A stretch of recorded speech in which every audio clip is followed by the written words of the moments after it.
Chinatown is just not included in any discussion about the future of the city. I mean, I feel like um, at, at a minimum, would like to see that the Chinatown is part of the conversation, and I do just on a very personal level.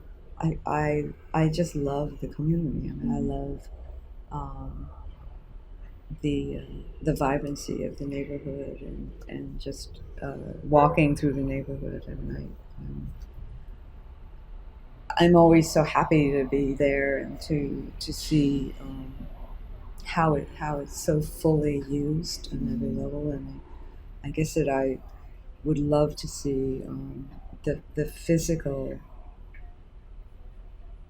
I would love to see that intensity and of that cultural exchange be protected and still exist, and that there be more public spaces for people to use. I mean, it always breaks my heart when I go to Sarah Roosevelt Park and I just see people, basically who have nothing. I mean, there's nothing there. There's like not even benches, and they're just using that space to the maximum, bringing everything that they enjoy to this minimal area of space. But I feel like somebody once said, someone we interviewed, have you ever seen a Chinatown where nobody lives there? Where it's just a fake Chinatown. There's just businesses and people thinking that they're in Chinatown, but at the end of the day, people close their shops and lock the door and leave. And that's what I see happening in Chinatown, because nobody can afford to live there. I do feel like artists are the intellectual property that drives, what the market, and if they decide that they don't want to be a part of it, they can have an impact. I want to believe that artists really don't want to be agents of displacement, that they are, if anything, they're the guardians of the culture. That's supposed to be their role, So they should feel some compunction to want to be part of the good changes in the neighborhood and to helping those who need help.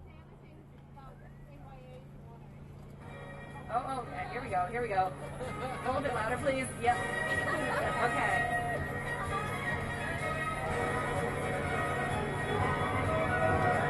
Tenants, stand up for yourself. I said tenants, you have to fight for your rights. I said tenants, this is where you belong. There's no way you're going to leave tenants. People want Chinatown. I said tenants, you have to fend for yourself. I can't stay here, and I'm sure you'll find many ways to fight the landlord. We have to say no to gentrification. Let's all say no to gentrification. We care about you, so let's fight to stay here. There we can all celebrate.